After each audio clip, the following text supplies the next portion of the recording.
대한민국사 세 번째 시간이네요. 세 번째 시간인데 오늘은 태극기에 대해서 알아볼까 합니다.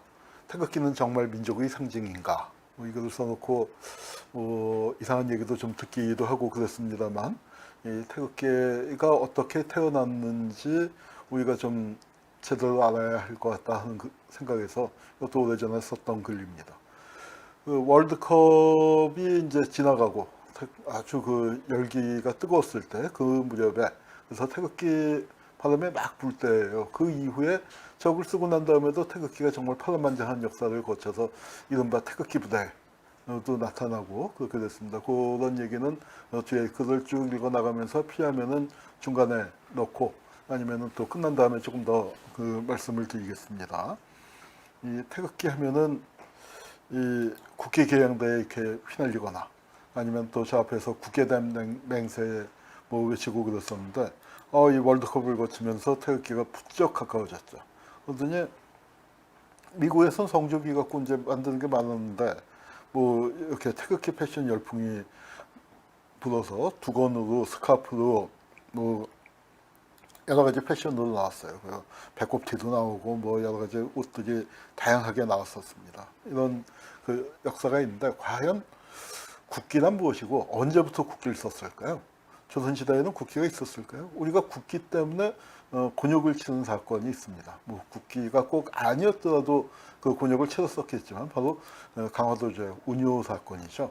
여기 보면은 일본이 이렇게 깃발을 달았다는 거예요. 그러니까 이 칼라면 좀 더 잘 보이고, 이거는 이제 확대해서 그런데 이 사진만 봐갖고는 흑백 사진으로 되어 있는 거에서는 잘 선명하게 보이질 않습니다. 그런데 이걸 국기를 달고 하는데 국제법상에 국기가 달았는데 거기다가 왜 발표를 하느냐? 일본이 그렇게 트집을 잡았거든요. 그런데 조선은 그때 국기라는 개념이 없었습니다. 자, 조선의 국기는 어떻게 생겼을까요? 그래서 조선도 이제 그러니까 이른바 중화 질서 조공 체제에 편입되어 있다가 근대 국제법 체제, 그 당시에 만국공법이라고 불렀는데 그 체제에 편입되어 가면서 이 국기를 세워야 한다. 그 다음에 중국과의 관계를 어떻게 이 다른 나라에게 설명할 것이냐, 이런 것들이 이제 문제가 되죠. 그래서 조선도 국기를 만들어야 하는데 이게 청나라 국기예요. 근데 조선은 청나라의 속국이니까 중국 입장에서 볼 때 요걸 본따서 요 비슷하게 비스무리하게 만들어라. 중국은 이 황색 바탕. 그런데 이제 중국 천자는 노란색 옷을 입죠. 근데 우리는 저 곤룡포가 빨간색이잖아요. 사극에서도 많이 보셨겠지만 왕이 빨간색 옷을 입는데 그건 제후국이라는 거죠. 그래서 제후국이라서 여기 보면은 발톱도 틀려요. 중국용은 5개, 조선용은 4개예요. 그래서 이제 이제 5조용, 4조용이라고 하는데, 천자는 5조용을 상징으로 삼고 제후는 4조용을 상징으로 삼는다는 거죠. 근데 그게 꼭 절대적이냐? 그렇지 않습니다. 우리 경복궁 근정전에 가면은요, 발톱이 7개예요. 7조용이에요. 7조용. 그러니까 아마 대원군만 하더라도, 그러니까 그건 청나라에 대해서 그러니까 이제 겉으로는 사대를 하지만 우리가 더 높아 하는 이제 그런 의식을 갖고 있었던 게 아닌가 싶습니다. 근데 사정전에는 보면은 또 사조용을 그려놨습니다. 여기 이렇게 보면 사조용이죠. 그래서 사조용을 그려놨어요. 자, 이 사람이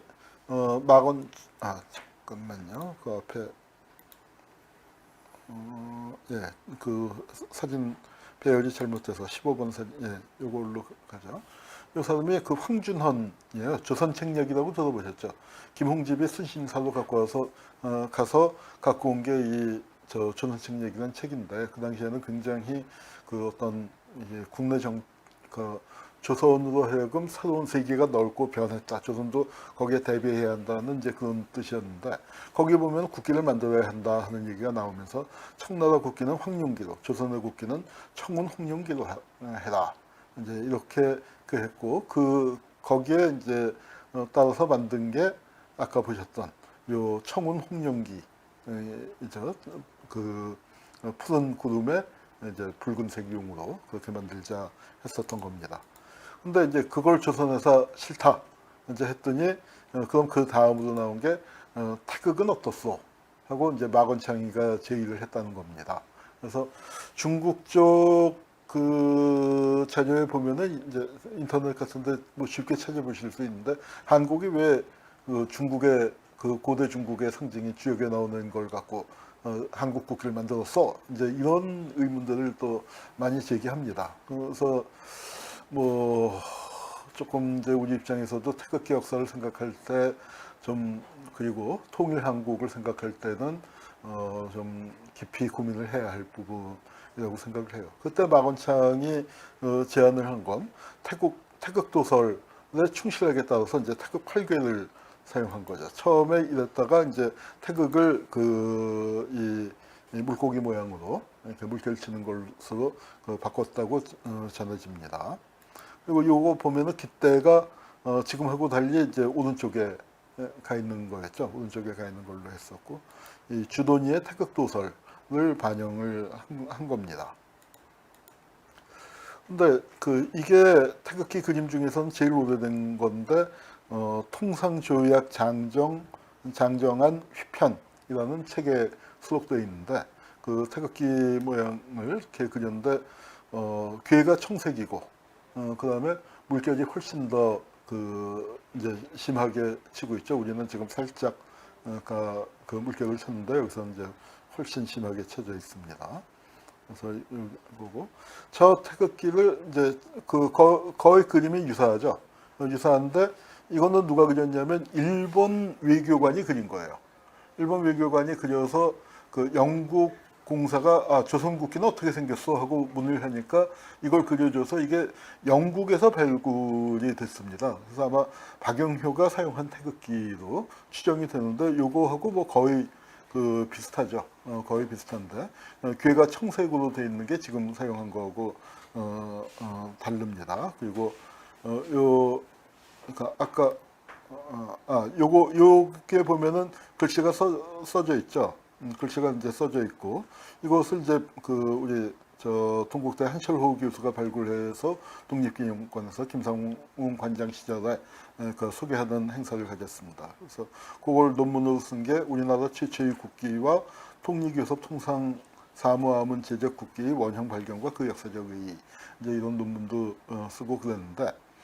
그렇죠. 그래서 박영효 태극기가 이제 이게 박영효 태극기로 그러니까 일본에서 박영효가 걸었기 때문에 일본 외교관이 보고서 이 영국 공사에게 보내준 그 그림이 남아 있는 겁니다. 그런데 이제 이런 얘기가 전해지죠. 이제 박영효가 이 태극기를 만든 게 메이지마루라는 배에서 만들었는데요. 메이지마루를 타고 가다가 영국 배예요. 영국 선장이 이제 영국 공사하고 일본 배인데 영국인이 운영을 하고 있었죠. 영국 선장이 있었는데 또 영국 영사도 타고 있었고 에스턴이라는 영사고 제임스라는 선장인데 사진은 안 전해지는 것 같아요. 근데 그 두 사람이 야 이거 외교관으로 가는데 깃발이 있어야지. 그래서 이제 그 깃발을 그러니까 그 전에 논의가 되던 그러니까 이런 이제 논의가 되던 그러니까 요 단계의 깃발. 요 단계의 깃발을 아마 내놨었던 모양이에요. 그랬더니 이게 너무 복잡하잖아요. 그거 모양이 잘 안 나오니까 뭐라고 충고를 했냐면은 야 이거 이렇게 복잡해서 이걸 누가 그리겠냐 어떻게 그리겠냐 그리고 도안도 안 좋다. 그래서 이제 건곤 감리를 하니까 이게 생각해 보세요. 여기 가운데 중앙에 배치되어 있으니까 이거 도안이 안 좋지 않냐 디자인상 교회는 이 구탱이로 가는 게 좋겠다 해서 주역하고는 전혀 상관없이 90도를 왼쪽으로 틀어버린 겁니다. 그렇게 되니까 이제 우리한테 익숙한 태극기 모양이 거기서 나온 거죠. 그래서 이 태극기가 좀 영국으로 그러니까 일본에 가는 과정에서 영국 선장에 의해서 그려져서 일본에 처음 나부끼게 되는 아주 기구한 운명을 갖게 되는데, 그것도 기구하지만 이제 또 하나는 뭐냐면은 휠을 90도를 디자인 때문에 튼 거란 말이에요. 그러니까 이거는 주역으로 풀이하면은 안 맞는다는 거죠. 뭐 저는 이제 주역 그 태극 뭐 그런 쪽을 잘 모릅니다만, 그래서 주역계나 읽었다는 사람들이 다 시비를 걸어요. 저 교회에 대해서는 저거 위치가 잘못됐다 어쩌고 저쩌고 이제 그 시비를 거는 겁니다. 그리고 또 요거는 시사신보라는 일본 신문에 실린 겁니다. 일본 신문 82년 10월 2일이니까 그 박영효가 갈 그 무렵인데 교회가 틀리죠.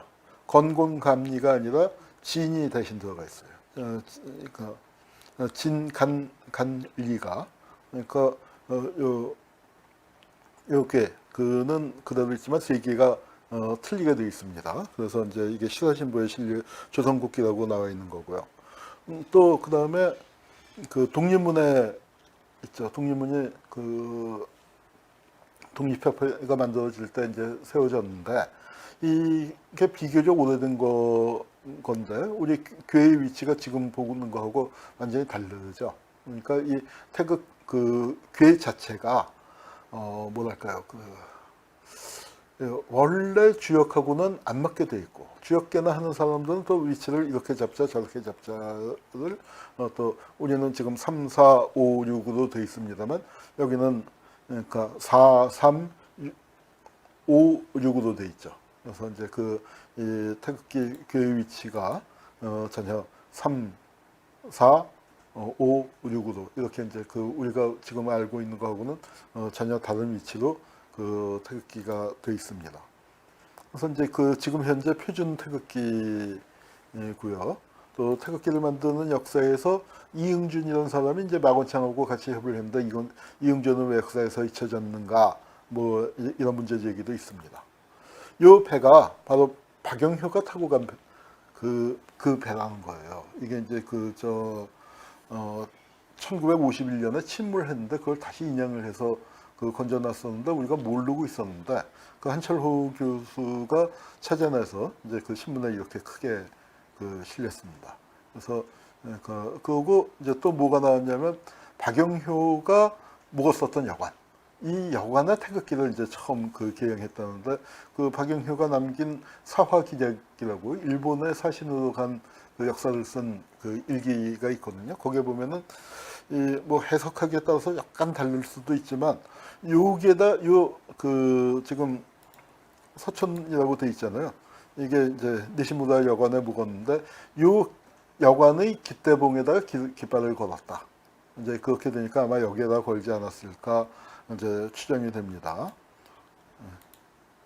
그리고 그 무렵에 박영효의 초상화, 바로 수신사로 갔을 시절의 초상화도 같이 발굴이 됐습니다. 같이 발굴이 됐는데,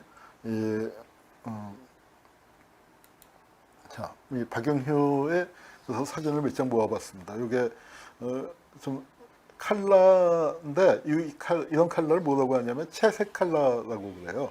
칼라 사진 기술은 아직 안 나왔는데 흑백으로 찍어놓고 거기에다가 색깔을 칠하는 그런 기법이었습니다. 이게 이제 조금 더 젊었을 때 같고 요 사진이 이제 그러니까 수신사로 갔을 때 요게 박영효입니다. 그리고 서광범, 서재필, 김옥균인데 갑신정변에 실패한 다음에 일본으로 망명해 있을 시절에 그 네 명이 같이 찍은 사진이고요. 그다음에 이게 이제 아마 갑오개혁 전후가 아닌가 싶습니다. 갑오개혁 그리고 이게 1900년대쯤 될 거고 이게 강제병합 이후에 이제 그 강점기 시기의 말년의 박영효 사진이죠. 그래서 태극기 운명이 기구한데요. 중국인의 기본 도안에 일본의 그 수신사가 임오군란 끝나고 난 다음에 사죄하러 가는 거거든요. 사죄하러 가는 일본 국적의 배 안에서 영국인 선장을 산파로 해서 태어나서 조선 사람들이 보기도 전에 그러니까 일본의 나부끼는 기구한 운명을 갖게 됐어요. 근데 이제 이거는 뭐 얘기를 사실대로 적다 보니까 이제 이렇게 되긴 했지만 우리만 그랬었던 건 아니에요. 일본의 기미가요 있죠. 기미가요도 영국인 작곡의 독일이나 편곡을 거쳐서 태어났거든요. 그러니까 이건 뭐 우리보다 훨씬 앞섰다고 하는 일본도 그러니까 이제 뭐 비슷했으니까 동아시아가 이렇게 근대로 편입되는 과정이 좀 울퉁불퉁했다. 그렇게 이해하시면 될 것 같습니다. 자, 그리고 이거 재밌는 사진인데요. 이 건물이 뭘까요? 이게 주일 한국공사관이에요. 그러니까 그 당시에 조선공사관이라고 했죠. 이때 그 공사로 계셨던 분이 이제 초대 공사는 민영필이라는 사람이 공사관 개설만 해놓고 갔고 실질적으로 한 5년 동안 그 동농 김가진 선생 제가 내일신문에다가 이제 8회에 걸쳐서 그걸 자세하게 했었는데 그분이 서훈을 못 받아서 이제 참 안타까운데 그 아주 훌륭한 독립운동가인데 그러니까 참 납득할 수 없는 이유로 서훈을 못 받았습니다. 김가진 선생 얘기는 언젠가 한번 따로 했으면 좋겠는데 김가진이 공사로 있을 때 거기 그 주일 그 공사관에 한국 깃발이 납북했죠. 근데 그때 김가진의 공사 시절을 그 다룬 글인데요. 여기 이제 보면은 그러니까 중국 공사하고 일본에서 그 싸운 거예요. 중국 공사는 조선이 중국이 속국이다 주장을 하고 김가진은 무슨 얘기냐? 우린 독립국이다. 이제 그렇게 주장을 한 게 현대 한성의 풍과 명사라는 책에 그 사연이 실려 있습니다. 김가진이 아마도 주일공사 한 게 이제 왼쪽에 좀 젊었을 때 그 요 사진이 주일공사 시절 사진일 거고요. 요게 대한제국의 대신으로 있을 때의 초상화입니다. 자, 그래서 이제 주역이라는 거가 태극은 원래 주역 기사전에 나온 거죠. 양의 음양을 낳고 양이가 사상을 생하고 사상이 팔괘를 생한다. 태극기의 기본 원리는 분명히 주역에서 나온 거고 그걸 풀이한 게 바로 이 주돈이의 태극도서지 그걸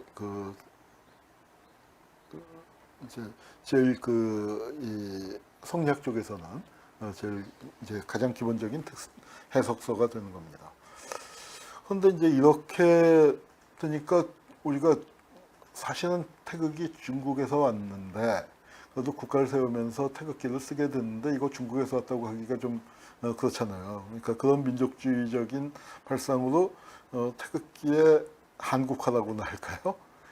그런 그 탈중국화가 이루어지는데 그 주역이 이제 이선근입니다. 국사상의 제문제에 태극기에 대한 제정에 관하여라는 이제 문교 장관으로 있으면서 논문을 썼는데 이 양반은 이제 저 태극이라는 게 중국의 전유물이 아니다 하면서 왜 고곡이라고 있잖아요. 좀 꼬부라진 옥.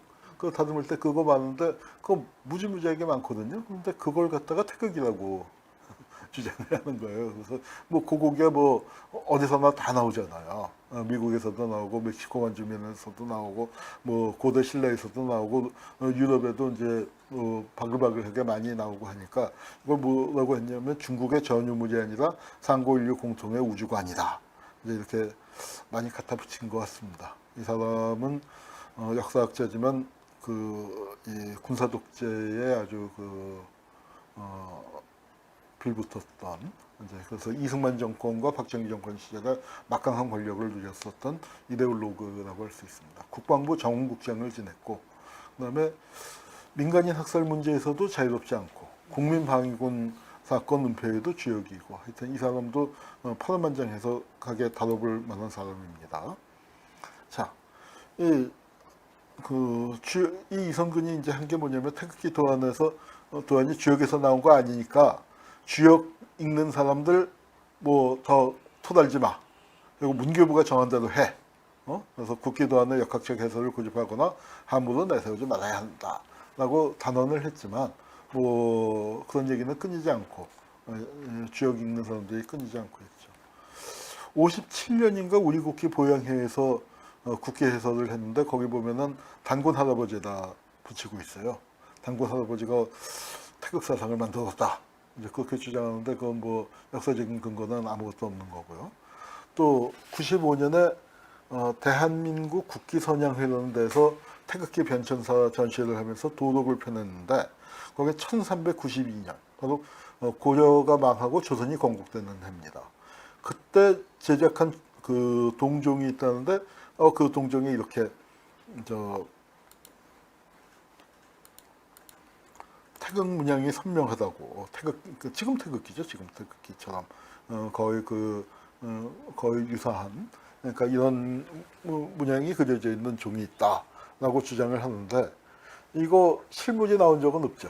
그리고 이제 이런 아마 뭐 누가 비슷한 걸 만들어 놨긴 했겠지만 그러니까 검사하면은 그 1392년 아니라는 건 이제 금방 나올 테니까 아마 실물은 제기하지 않는 것 같은데 아마 태극기를 이제 이렇게 좀 너무 우리 것으로 갖다 만들려는 좀 과도한 시도가 아니었나 싶습니다. 태극기는 그 기원, 태극이 우리 것이어서가 아니라 우리가 힘든 역사를 겪을 때 소중하게 우리가 태극기 휘날리며 여러 가지 싸우고 아픔을 겪고 했었던 그 역사의 의미가 있는 것이지 이 태극기가 그걸 갖다가 뭐 우리 고유의 것이다라고 갖다 붙이는 건 말이 안 된다고 생각을 합니다. 그리고 이제 태극기 역사에서 3.1운동 때 이게 진관사 태극기라고 하고요. 제가 사진이 몇 장이 빠졌네요. 또 목판본 태극기 이제 독립운동에 쓰던 태극기들이 많이 있는데 그걸 빠뜨리고 이 진관사 태극기 하나만 갖고 왔는데 이 태극기는 최근에 발굴이 됐어요. 2000년대에 들어서 진관사 보수공사를 할 때 아주 잘 숨겨놓은 그래서 독립산업문 뭐 같은 독립운동 자료하고 이렇게 태극기가 발굴이 됐습니다. 자, 우리 해방으로 한번 가볼까요? 이게 어디냐면 서울도 아니고 광양이에요. 그런데 어떻게 이렇게 태극기가 많았을까요? 그 해방된 날 학교에다가 이렇게 태극기, 여기 일장기 휘날리는 걸 바로 태극기로 그 주민들이 바꿔놓은 거죠. 자, 이 태극기는 어디서 나왔을까요? 저는 이건 단언합니다. 이건 일장기 재활용한 거예요. 일장기 재활용한 게 절반 이상, 뭐 거의 대부분일 겁니다. 그리고 태극기, 여러분 어떠세요? 지금 태극기 잘 그리시나요? 아마 이게 태극기가 잘 제대로 그리기 참 어렵죠. 궤 위치 파악하는 것도 그렇고 또 태극 제대로 그리는 것도 힘든데 지금 우리는 대한민국에서 태어나서 뭐 어렸을 때부터 그런 교육받고 또 애국가 나오고 태극기 휘날리는 거 늘 보고 자랐는데도 태극기 그리는 게 어려웠을 텐데 일제시대에는 태극기 거의 못 봤을 거란 말이에요.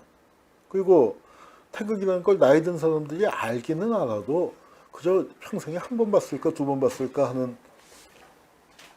그런 정도인데 이렇게 이제 많이 나온 거는 아마도 일본 순사들이 이 태극기를 일장기에다가 태극기 모형도 가르쳐주고 열심히 그리면서 나 사실은 괜찮은 사람이야 이제 이러지 않았을까 싶어요. 그리고 이런 날 또 옛날 저희도 이제 뭐 전에 듣는 얘기로 그러니까 뭐 할머니가 옥양목 치마 쫙 잘라서 또는 그 집에 곱게 간직했던 옷감을 잘라갖고 태극기를 사발 갖다가 그 먹물로 손수 태극기를 그리셨다 하는 그런 일화들이 뭐 집집이 전해 내려오는 집들이 많이 있습니다. 이렇게 광양에서는 태극기를 휘날렸지만 안타까운 게 이거죠. 제일 안타까운 게 조선총 독보 건물인데 일장기가 내려갑니다. 일장기가 내려가는 건 참 좋은데 대신 성조기가 올라왔어요. 이게 분단이 되고 미군정 3년을 이렇게 겪습니다. 그러다가 48년 8월 15일에 대한민국 정부가 정식으로 수립이 되면서 태극기를 이제 힘차게 내걸었죠. 내걸었고 그다음에 이제 그러면서 국기를 만드는데 우리 국기는 정식으로 정해진 거예요. 근데 국가는 아니죠. 애국가니까 나라를 사랑하는 마음을 담아서 부르는 노래지 정식으로 국가로 한 건 아닙니다. 아마 뭐 여러 가지 이제 또 애국가를 둘러싼 논란도 있죠. 태극기도 그러니까 만들어지는 과정, 그 다음에 또 박영효도 친일 논란에서 자유롭지 않고 후적을 받았고 이제 뭐 그런 문제. 태극기는 또 작사자 윤치호가 또 특히 A급 친일파인데다가 작곡가 안익태마저 나치와 만주국을 찬양했다 하는 논란에 휩싸여 있어서 우리가 참 그 늘 불러왔었던 노래, 늘 이 나부꼈던 깃발이 이제 그렇게 그런 역사를 갖고 있는 게 참 가슴 아프지만 아마도 통일 한국을 생각한다면 우리가 새롭게 아마 정해야 하지 않을까 싶어요. 이건 뭐냐면은 북한도 태극기를 썼었습니다. 그러다가 48년 이제 9월 정부 수립을 하게 되면서 그 정부 수립 직전에 제가 날짜를 잊어버렸습니다만 그 정부 수립 직전에 그러니까 남북 분단이 완전히 기정사실화되고 남쪽의 그 단독 정부가 출범을 하고 나니까 태극기를 버리고 이게 인공기라고 부르죠. 이 지금 북한의 국기입니다. 그런데 색상은 어때요? 태극기의 색상을 그대로 갖고 온 거죠. 까만색은 빠졌지만 저 빨간색과 파란색으로 그 색깔을 갖고 왔습니다. 그런데 일제 시기에 독립운동을 할 때는요 좌파 진영에서도 태극기를 썼습니다. 이거 조선의용군이거든요. 조선의용군인데 태극기를 휘날렸고 그리고 일본 이제 젊은 층은 야 우리 붉은기 쓰자라고 했지만 무슨 얘기야 우리 아직 통일전선 필요해. 그리고 이제 민족주의자들한테 다가서려면 태극기 그냥 씁시다. 뭐 아직 이제 그렇게 했고 여기 보면은 이제 그 조선의용군 총사령관이 무정장군이 연설하는데 그 뒤에 태극기가 아주 선명하게 걸려 있죠. 그리고 조선의용군들이 삐라 붙이는데 거기도 이제 저 집회 열고 벽보도 붙이고 있는데 태극기 있죠. 여기 3대 각오라는 게 참 재밌어요. 맞아 죽을 각오, 또 얼어 죽을 각오, 굶어 죽을 각오. 독립운동을 하면 이런 3대 각오를 갖고 해야 한다. 이제 하면서도 또 태극기는 그저 있었습니다. 근데 이게 분단이 되고 나니까 태극기 순환사예요. 인공기 계양투쟁이라는 게 있었습니다. 인공기 계양, 아까 인공기가 북한 그 깃발인데 이걸 대한민국 정부 수립 이후에 뭐 여기 이제 신문에 보면 중앙청 앞에도 이제 인공기가 휘날렸다 이제 하는 기사가 있죠. 그러니까 아마 몰래 가서 태극기를 내리고 인공기를 개양해 놓는 이제 뭐 그런 남로당에서 벌였었던 투쟁입니다. 한편 그랬지만 이제 대한민국에서 뭐 국제시장 영화 다 보셨죠? 굉장히 코믹한 장면. 근데 사람들이 다 웃었는데 박근혜 대통령은 저 장면에서 깊은 감동을 받아갖고 이제 뭐 그렇다는 얘기가 있죠. 부부싸움하다가 얼떨결에 남편이 이제 일어서서 애국가가 나오니까 남편이 일어서서 아마 풍자로 집어넣는데 그거를 다큐로 받아들였던 게 아닌가 싶어요. 황지우 시인의 새들도 세상을 뜨는구나라는 시가 있죠. 이게 그 시절에 영화가 시작하기 전에 이제 극장에서 이렇게 했는데 예. 대한 사람 대한으로 기지부전하세 끝난 다음에 각자 자기 자리에 앉는다 이제 하는데 자 말이죠. 여기 보면은 애국가 연주 때 일어나지 않고 앉아 있다가 즉심에 넘겨진 사례도 있어요. 자, 그런데 여러분 생각해 보세요. 그 극장에 가서 애인 손잡고 땅콩 까먹으면서 속삭속삭 하다가 애국가 나온다고 벌떡 일어서면 애국심이 가슴에서 뭉게뭉게 피어오를까요? 안 그러겠죠? 근데 왜 시켰을까요? 자, 그러면 그때 그 군인 아저씨들 유신정권에 뭐 중앙정보부나 뭐 그런 데 있는 작자들은 아니야, 그 애국심 생겨나 그렇게 믿고 했을까요? 그런 바보는 아니었겠죠. 근데 참 결과물을 말이죠. 저거 왜 시켰을까 하는데 나중에 보면은 제가 그 증거인 것 같아요. 왜냐하면 몸이 기억을 해요. 우리 이 국기 개양식, 또 이제 아침 7시에 국기하고 또 저녁 6시면은 국기 강화식을 하는데 이게 애국가가 나오면은 길 가던 사람들이 전부 다 멈춰서서 그쪽을 향해서 동작 그만을 하죠. 음악 소리, 나오는 쪽을 향해서. 그리고 태극기가 보이든 안 보이든 상관없이 이제 그쪽을 향해서 동작 그만을 딱 하는 건데 사실은 어때요? 지금 이 방송을 시청하고 계시는 60대 여러분, 50대 중반 이하는 잘 모르겠지만 50대 후반부터는 아마 전 틀림없을 저는 비슷할 거라고 생각을 하는데, 애국가 소리 나오면 동작 그만 자연히 되지 않아요? 지금도? 그러니까 우리 몸이 기억하는 거예요.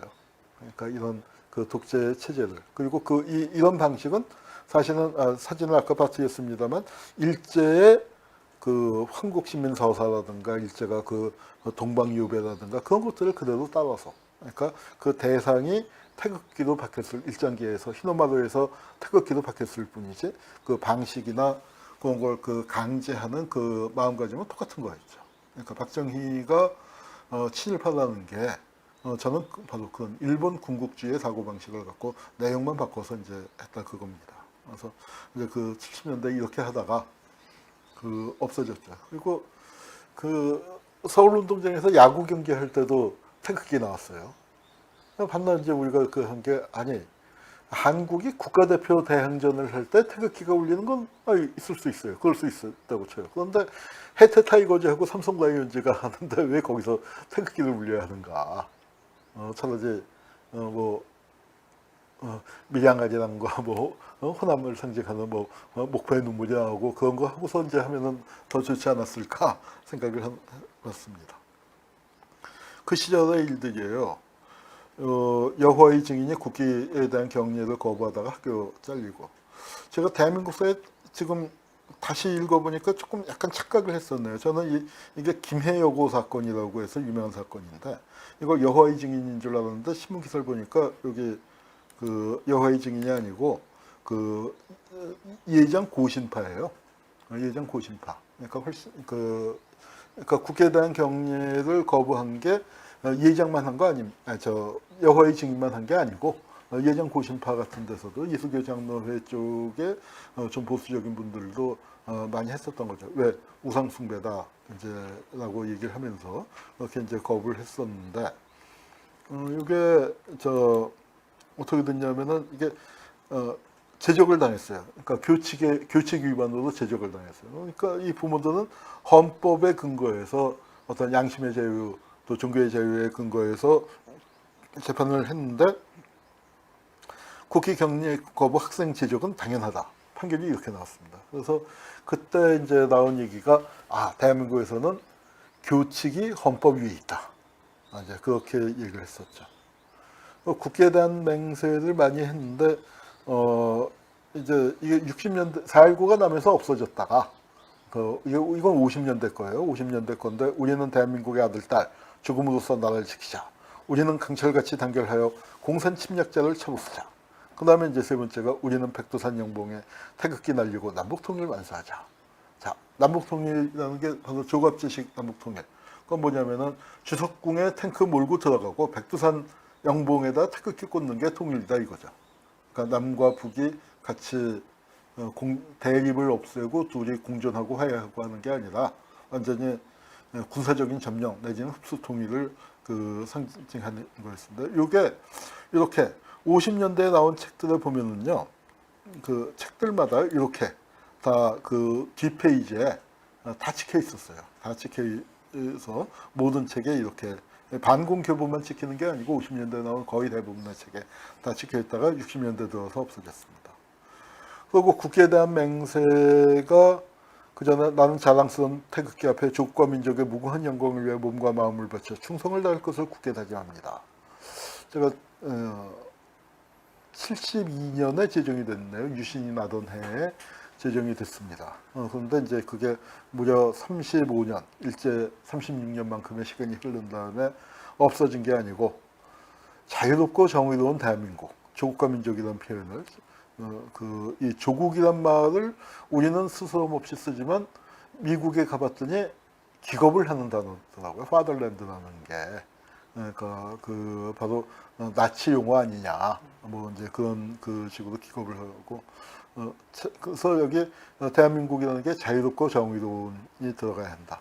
무궁한 영광을 위하여 몸과 마음을 바쳐가 빠졌죠. 충성을 다할 것을 굳게 다짐합니다. 좀 완화되긴 했는데 그래도 국회에 대한 맹세와 경례를 즉각 폐지하라. 이게 이제 그런 주장도 또 만만치 않게 바로 국회에 대한 맹세가 제정 이거 바꾸자 하는 논의가 있을 때 바꾸는 게 아니라 아예 폐지하자. 이제 그런 그 주장도 만만치 않았습니다. 자, 그러면은 이제 우리 좀 잠시 해방 후에 또 60년대 이후에 태극기의 순환사를 볼까요? 아, 이건 뭐냐면은 자, 이 사진부터 먼저 보시죠. 어때요? 이게 구아바라 시세이라는 그 일본 사진가가 찍은 그러니까 그때 구아바라 시세이가 20대 후반이에요. 그러니까 대학생들보다는 조금 나이가 많았는데 야, 대학생들 요즘 대학생하고 너무 다르게 엄청 진지하고 무겁죠. 근데 이제 저게 우산 들고 있어서 비가 와서 그런 건가 했더니 사실은 이 학생들인 거예요.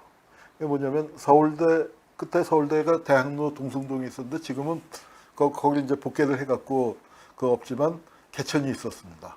근데 학생들이 그 시위대를 사정없이 개천에다 몰아붙인 거예요. 그래서 개천에서 이제 나뒹굴면서 거기서 이제 그 태극기도 이렇게 이제 같이 태극기 들고 개천에 빠졌다가 들고 나왔고 그래서 이제 이렇게 비장하게 가는 겁니다. 이건 장준하 선생 태극기인데 이거 이제 거는 방식이 다르죠.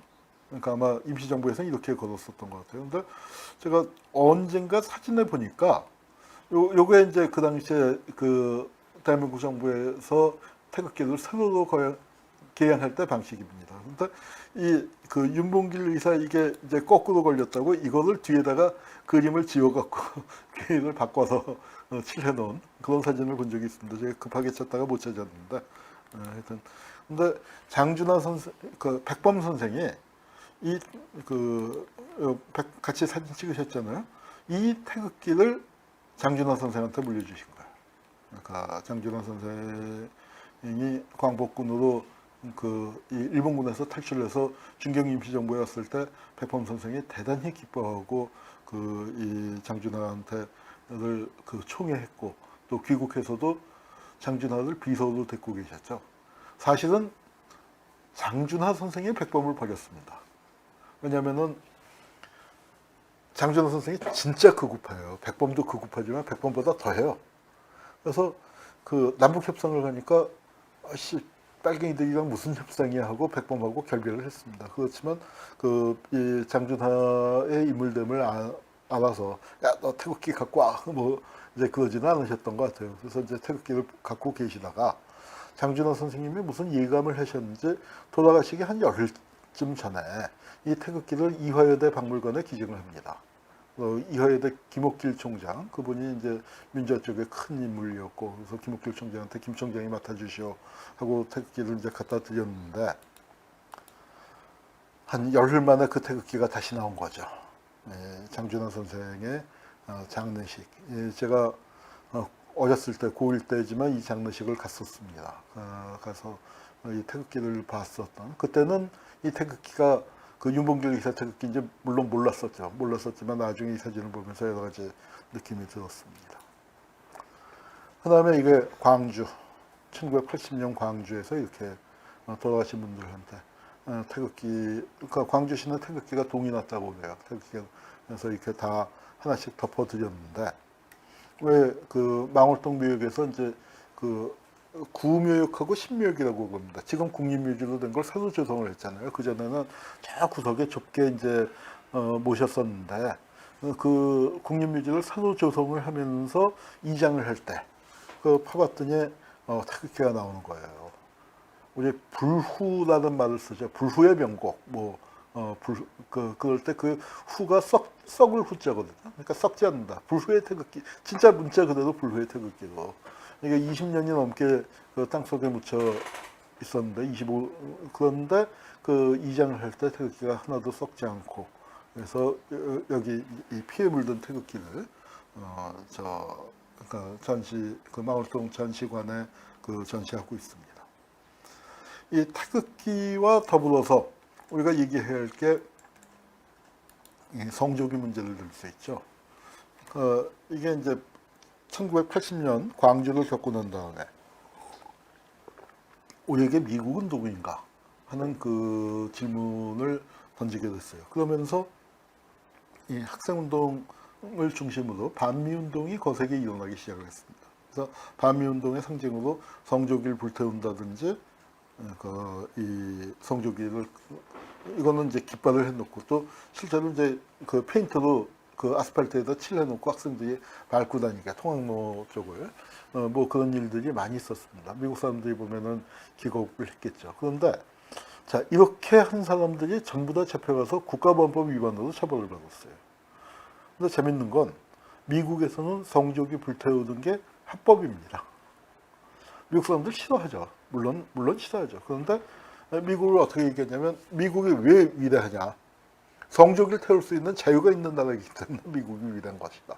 그래서 성조기를 태우는 게 표현의 자유의 아주 상징적인 문제예요. 그래서 이제 그걸 전에 언제 촛불 땐가 누가 태극기를 태웠다가 한국에서는 문맥을 맞았죠. 여론의 문맥을 맞고 아직 한국은 그러니까 자유에 대한 관념이랄까 자유가 우리 몸 안에 들어있는 게 꼭 미국 그게 그 좋은지 모르겠어요. 그러니까 우리는 식민지를 겪었었던 나라 그리고 독재 정권도 국가주의를 내세웠었던 이제 그런 나라로서 한국에서는 아직 뭐 태극기를 불태운다든가 그런 게 상상하기 힘든 거죠. 이게 미선희 교수님 그 여중생 사건 2002년도입니다. 그때 집회였는데 이 거대한 성조기를 6장 갖고 나와서 그 성조기에다가 이렇게 칼집을 보시면은 이게 칼집들을 내놨죠. 그래서 이거를 시민들이 손을 내서 쭉 잡아당기니까 진짜로 이게 몇 초 만에 성조기가 없어지는 거예요. 그래서 이걸 CNN에 그러니까 성조기가 쫙 나오고 하니까 뭐 한국에서 그 미국 무슨 차량 집회를 하나? 뭐 이제 하고 시청자들이 보고 있다가 순식간에 한 3, 4초 만에 성조기가 다 없어지는 광경을 보고서 미국 사람들이 그때 굉장히 충격을 받았습니다. 그러면서 저 직후에 노무현 대통령이 노무현 후보가 당선되고 그러면서 한미 관계에 어떤 갈등 같은 것들이 생기는 이제 그런 양상이 벌어졌죠. 다시 민주화운동 시기로 돌아보면 요거 6월 항쟁을 상징하는 사진이죠. 부산에서 정말 극적인 어떤 청년 하나가 우통을 벗고 태극기 앞으로 뛰어나서 만세를 부르는데 아주 사진이 제대로 잘 찍혔어요. 그래서 6월 항쟁을 상징하는 사진 중에 하나입니다. 자, 그래서 6월 항쟁이 끝나고 그 다음에 이제 학생운동이 4월 혁명 때랑 비슷해요. 4월 혁명도 민주화를 해놓고 난 다음에 바로 제기된 게 통일 문제가 제기됐는데 이때도 4월 혁명 때 썼던 구호를 그대로 들고 나왔습니다. 이 땅이 남북 학생회담을 제시하면서 이 땅이 네 땅인데 오도 가도 못하느냐? 가자 북으로 오라남으로 만나자 판문점에서. 그러면서 그 통일운동을 하던 학생들이 이렇게 태극기를 휘두르고 나왔습니다. 나중에 영화 배우가 된 그 서울대 총학생회장 후보 김준기 씨. 네. 그리고 김준기뿐만 아니라 이제 이렇게 그 사람들이 태극기를 이제 많이 두르고 나왔죠. 김준기고 그다음에 이렇게.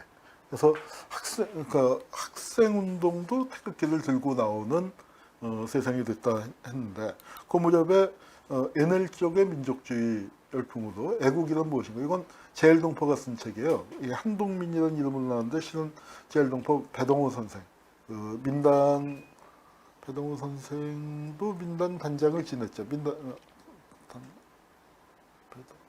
지냈을 겁니다. 배동호 선생이라고 제일동포 민주화운동에서 아주 중요한 역할을 하셨던 분인데 그분이 쓴 애국론이라는 책을 그 당시 학생들이 번역을 그러니까 출간을 해서 이 책이 87년 8년경에는 학생운동권의 베스트셀러였어요. NL 쪽의 어떤 의식화 교육이었고 또 그 무렵에 애국의 길. 애국이라는 건 군사 독재가 우리에게 강요하던 걸로만 생각을 하다가 그래서 태극기나 뭐 그런 거 좀 뜨악하게 생각을 하다가 이제 이렇게 태극기를 학생운동 쪽에서도 들고 나오고 그러니까 이렇게 됐는데 가령 이제 이 6월 항쟁 때 이렇게 들고 나온 건 우리는 친북이 아니다. 또 이제 그 구호에 보면은 김일성은 오판 말라. 이제 이런 구호도 같이 외쳤던 거고요. 그래서 이렇게 됐었습니다. 그래서 애국의 한 길을 간다. 반미 구국 투쟁 만세, 조국 통일 만세. 식민지 조국. 그래서 그러니까 참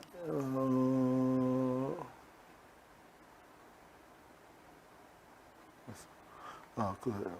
우리의 후손들이 태어난 후에 전설처럼 우리를 이야기하리라. 뭐 이제 이래가면서 애국의 향기를 갖는다.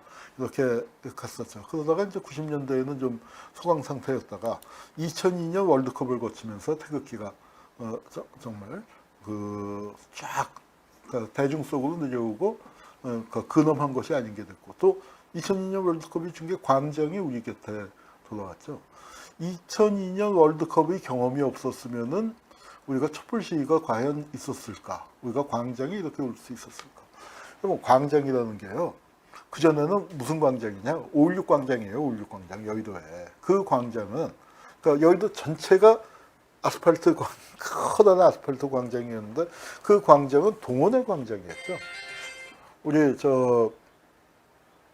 시민들이 자발적으로 모이는 게 아니라 군사 독재가 반공 걸기대회 하면서 동원하는 나치스의 광장 비슷한 그런 역할들을 했었는데, 이제 이거는 우리가 자발적으로 모이는 광장인데, 그래도 또 질서정연하게 또 쓰레기도 다 치우고 이제 그렇게 했고, 그러면서 당연히 이제 스포츠 경기였기 때문에 또 태극기를, 국가대표를 응원하기 때문에 태극기를 이렇게 들고 나와서 정말 붉은 악마들이 이렇게 광장을 메웠습니다. 근데 우리는 붉은 깃발 하면 이런 것만 생각했잖아요. 공산국가에서 뭐 하고 또 이렇게 북한에서 붉은 기 들고 하는데, 우리는 이렇게 우리가 레드 컴플렉스도 벗어났고 태극기도 들고 나왔고 광장에도 이렇게 들어서게 됐어요.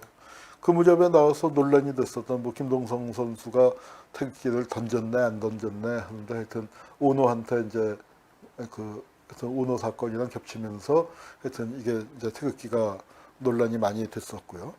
그리고 이제 뭐 또 최근에는 문재인 대통령 이제 태극기를 거꾸로 걸었다, 이제 그래서 우파에서 사진쇼를 한다, 이제 이렇게 해서 교회가 이렇게 있는 거 같지 않느냐 하는데, 그 옛날 태극기 거는 방식은 또 옛날 태극기들은 또 이래요.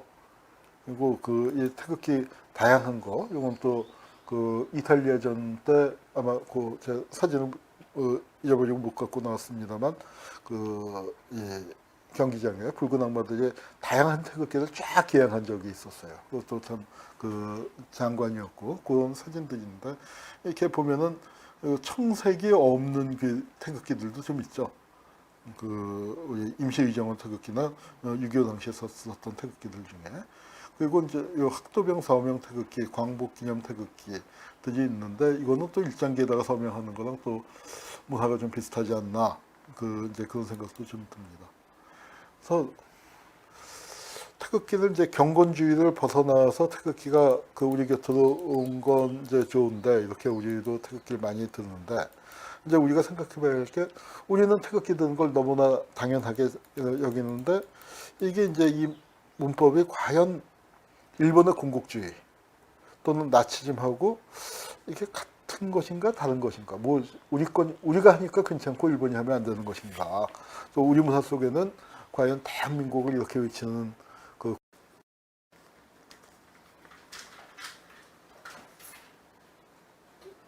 어디인지 아시겠습니까?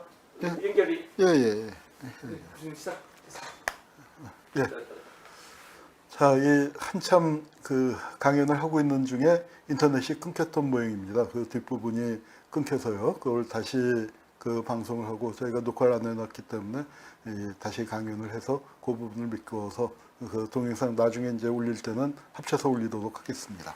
아마 우리가 태극기를 흔들고 이제 대한민국을 외치는 것은 괜찮고, 일본이 우길승천기를 외치면서 니폰 흰옷마루를 들고 그걸 외치는 것은 또 우리가 볼 때는 또 섬찟하잖아요. 그러니까 그런 문제를 어떻게 해석을 해야 할까, 이제 그런 과제가 있죠. 이게 일본 스포츠에서 뭐 일장기는 그렇다 치더라도 우길승천기 나오면 우리 굉장히 민감해지죠. 그리고 여기에서도 야스쿠니 신사 앞에서도 이제 이러고 있습니다. 요 문양이 이게 야스쿠니 신사의 문양입니다.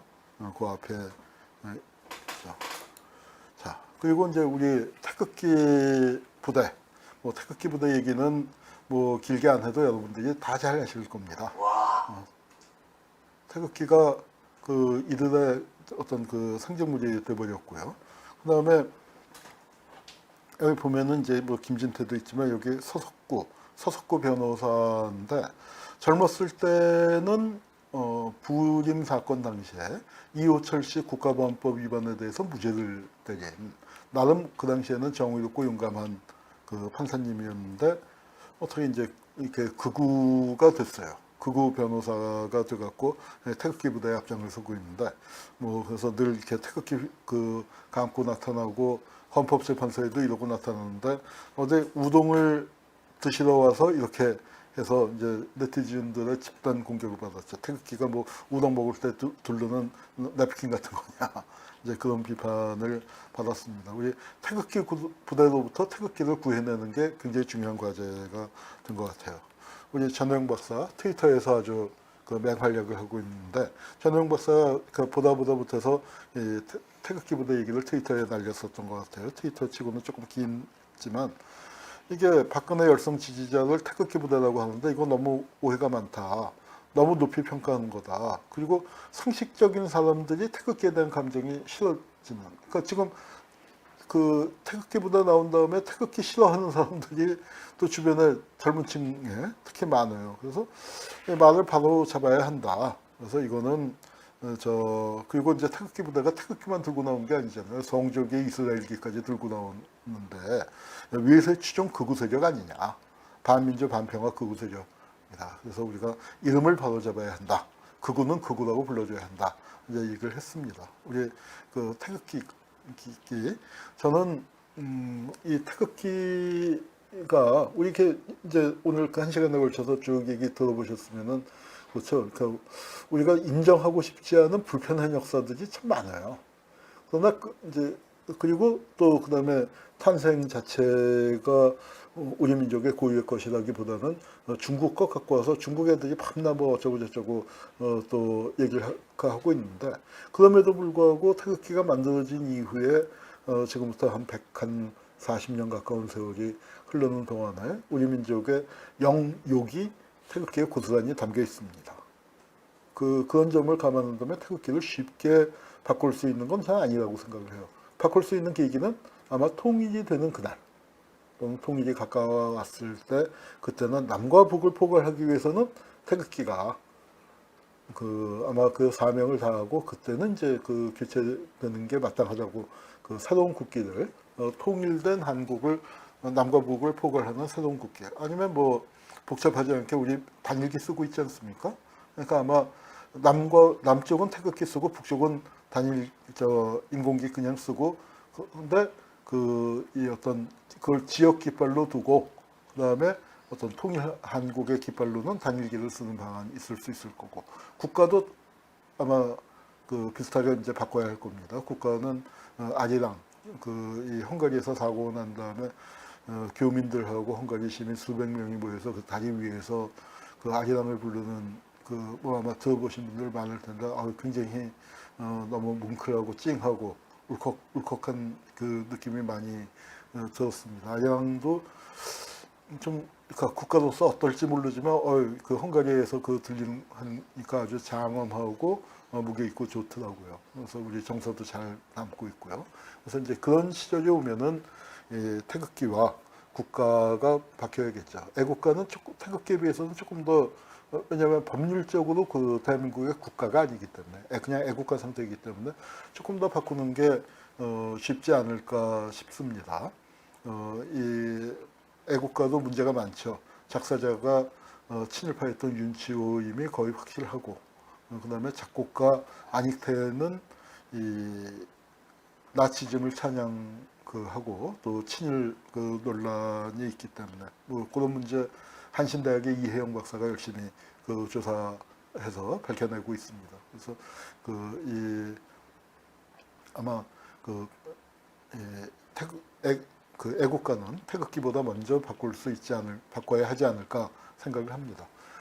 태극기가 걸어온 140년 가까운 오욕의 역사, 영광과 오욕의 역사죠. 영광과 오욕의 역사를 1시간 정도에 걸쳐서 이제 살펴봤는데 여러분들께서도 태극기를 볼 때 그러니까 여러 가지 상념이 드실 겁니다. 우리가 갖고 있는 불편한 진실, 그 다음에 우리가 가졌던 태극기에 대한 또 애정, 그리고 또 태극기 부대를 보면서 느꼈었던 어떤 그 모멸감, 이런 것들이 다 태극기에 담겨 있죠. 그게 역사입니다. 역사는 건 그 바다가 물을 가리지 않는 것처럼 태극기에도 그런 이 오욕의 역사도, 영광의 역사도 다 들어있는 게 우리 태극기입니다. 태극기가 어떤 우리가 통일이 돼서 정말 새로운 국기를 이 국기도 국기한테 아주 자랑스럽게 기쁘게 자리를 내줄 때까지는 아마 대한민국 상공에서 휘날리고 있어야 하겠죠. 그래서 태극기 휘날리는 모습을 보면서 우리가 자랑스러운 마음을 가질 수 있었으면 좋겠습니다. 네, 제 말씀 여기서 마치겠습니다. 감사합니다.